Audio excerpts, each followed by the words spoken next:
As a student, I fantasized about visiting Egypt, the cradle of African civilization, the treasure chest of so much beauty in art and design.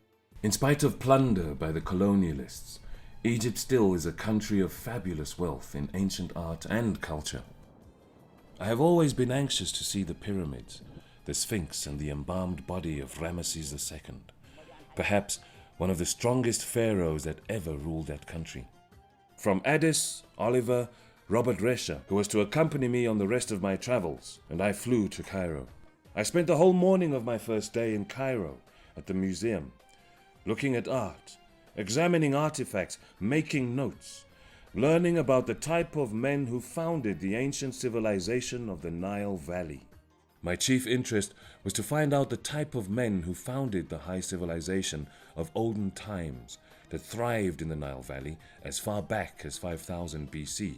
This was not merely a question of archaeological interest, but one of cardinal importance to African thinkers, who are primarily concerned with the collection of scientific evidence to explode the fictitious claim of white propagandists that civilization began in Europe, and that Africans have no rich past that can compare with theirs.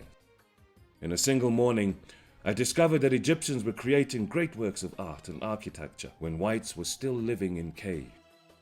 I discussed the matter with one of the curators at the museum, but he was extremely cautious, and although he drew my attention to several theories on the matter, for which I was extremely grateful, I was no wiser on the subject than I was before I entered the museum.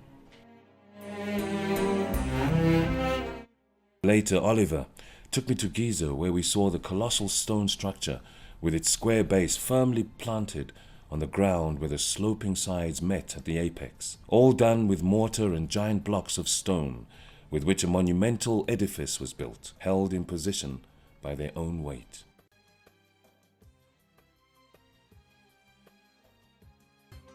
Oliver took me for a boat ride around the island on the Nile, and as a boy of about 9 skillfully maneuvered the boat we were going to use, my otherwise fearless and calm comrade-in-arms widened his eye, watched the whole operation suspiciously, and explained, "Are we going to be driven by this small boy? Oh no."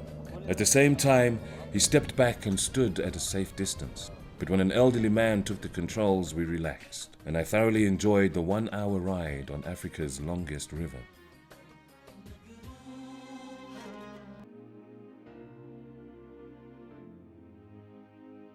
Egypt was an important model for us, for we could witness at first hand the program of socialist economic reforms being launched by President Nasser. He had reduced private ownership of land, nationalized certain sectors of the economy, pioneered rapid industrialization, democratized education, and built a modern army. Many of these reforms were precisely the sorts of things that we in the ANC someday hoped to enact. At that time, however, it was more important to us that Egypt was the only African state with an army, navy, and air force that could in any way compare with those of South Africa.